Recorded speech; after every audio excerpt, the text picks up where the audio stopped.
गणनायकाय गणदैवताय गणाध्यक्षाय धीमहि गुणशरीराय गुणमण्डिताय गुणेशानाय धीमहि गुणातीताय गुणाधीशाय गुणप्रविष्टाय धीमहि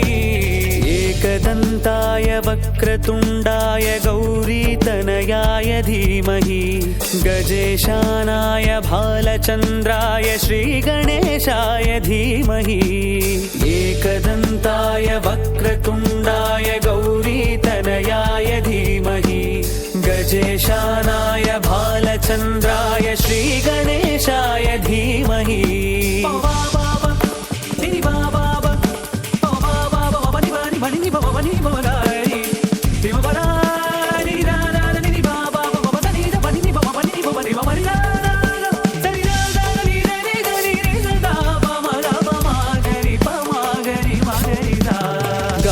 चतुराय गानप्राणाय गानान्तरात्मने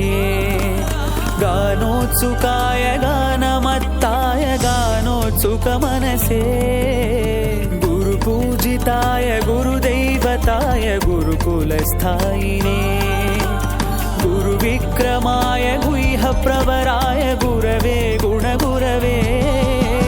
गुरुदैत्यगलक्षेत्रे गुरुधर्मसदाराध्याय गुरुपुत्रपरित्रात्रे गुरुपाखण्डखण्डकाय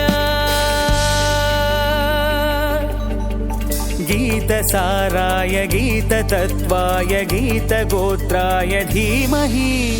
गूढगुल्फाय गन्धमत्ताय गोजयप्रदाय धीमहि गुणातीताय गुणाधीशाय गुणप्रविष्टाय धीमहि एकदन्ताय वक्रतुण्डाय गौरीतनयाय धीमहि गजेशानाय भालचन्द्राय श्रीगणेशाय धीमहि एकदन्ताय वक्रतुण्डाय गौरीतनयाय धीमहि गजेशानाय भालचन्द्राय श्रीगणेशाय धीमहि।